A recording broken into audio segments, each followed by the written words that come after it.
Saudações, tudo bem? Estava já no meio de uma avaliação de uma dissertação de mestrado dessa empresa Lufthansa, lá uma aluna da Universidade Federal lá do Sul. E no dia 11 agora desse mês, saiu na mídia uma notícia sobre essa empresa que estava demitindo 22 mil pessoas dos seus quadros funcionais. Eu me deparei com essa notícia, estando com o trabalho dessa aluna, focalizando os anos base de 2018 e 2019, que é a base agora para o imposto de renda. Então o trabalho dela está pautado nesses 2 anos. E agora em 2020, ninguém esperava que isso acontecesse, em março nós fomos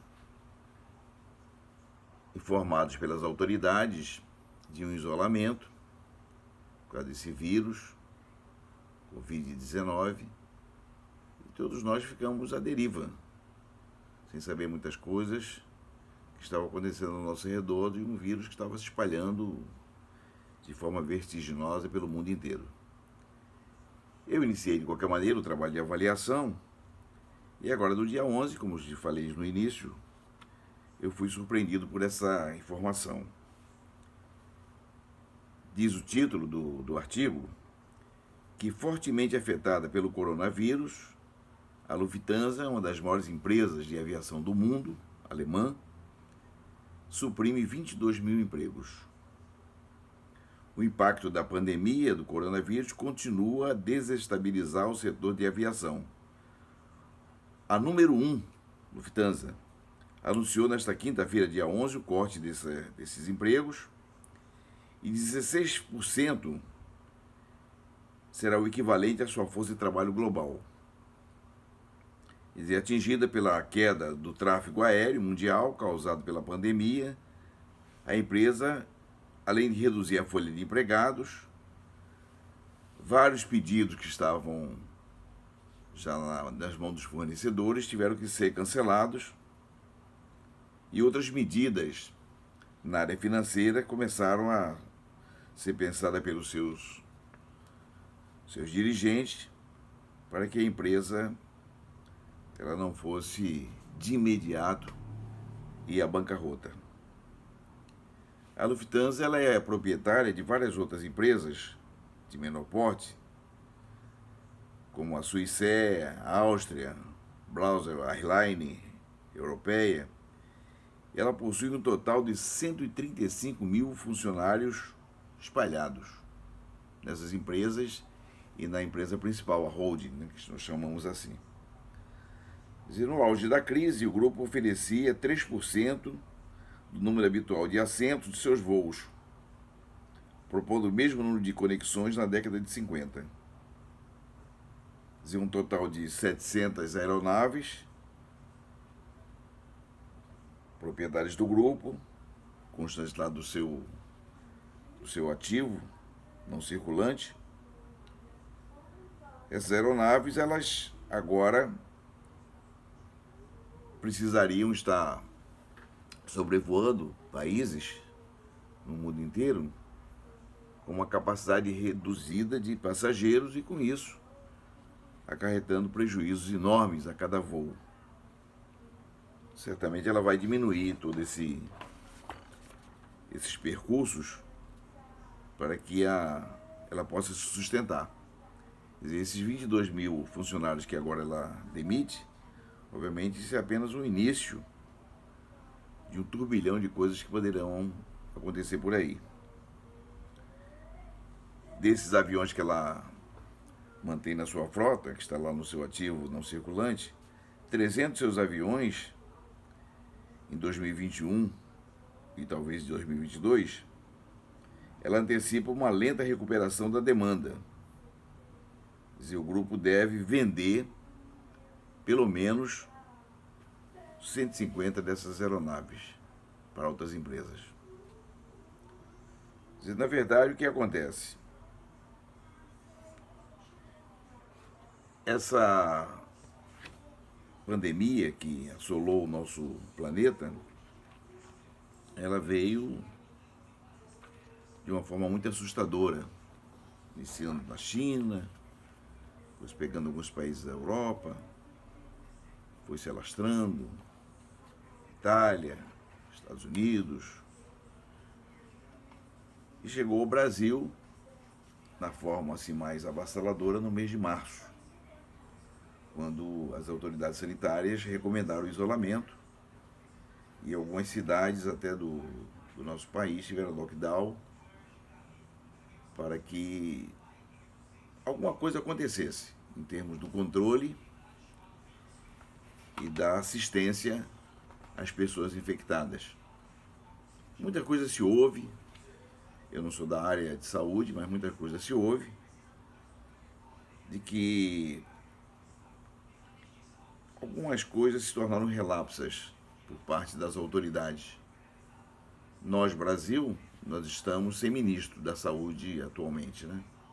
Há um interino, mas não é o ministro da saúde, teve o primeiro-ministro, que ficou algum tempo e falava de forma muito confiável,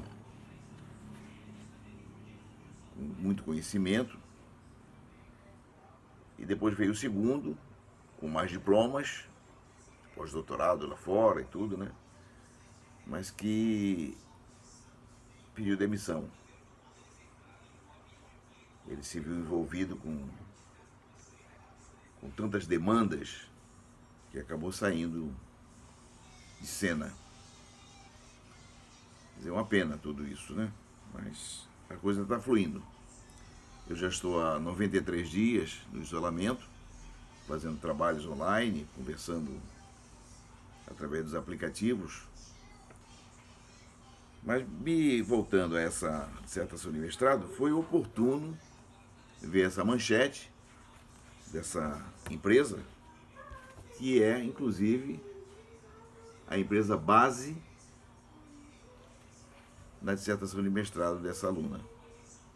E claro que essas coisas terão que ser citadas, porque até então não se esperava que isso acontecesse. Uma empresa número 1 na Europa, num país rico como a Alemanha, e de repente acontece essa derrocada.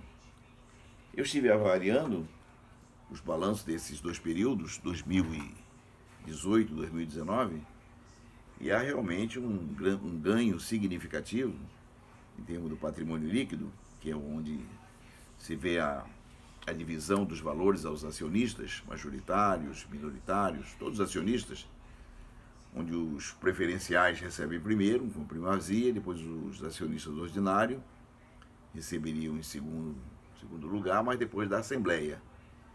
E acredito que a Assembleia já tenha sido feita lá na empresa, não tem aqui o documento, mas a Assembleia Geral já tinha sido feita, os lucros que seriam divididos proporcionalmente às ações de quem as possui, tudo isso já deve estar acontecendo agora de uma forma, não na sua totalidade, mas de uma forma agora cautelosa, associada à prudência que a empresa deve ter nesse momento, com um quadro, como vocês viram, com 135 mil funcionários, e agora de repente ela tira 16% da sua capacidade de trabalho, pretende vender aviões agora 2021, 2022, porque o mercado não vai se reerguer ou se consolidar já a partir desse fim da pandemia, que a gente torce que seja breve, que haja uma vacina que possa minimizar todo esse problema. Mas como foi na gripe espanhola, eu li também resquícios dessa pandemia quando aconteceu, e quando ela voltou a segunda vez foi até pior, porque milhões de pessoas morreram, tiveram problemas sérios com a economia para ela se restabelecer. Mas eu acredito que haja essa recuperação do mercado, a recuperação dos empregos.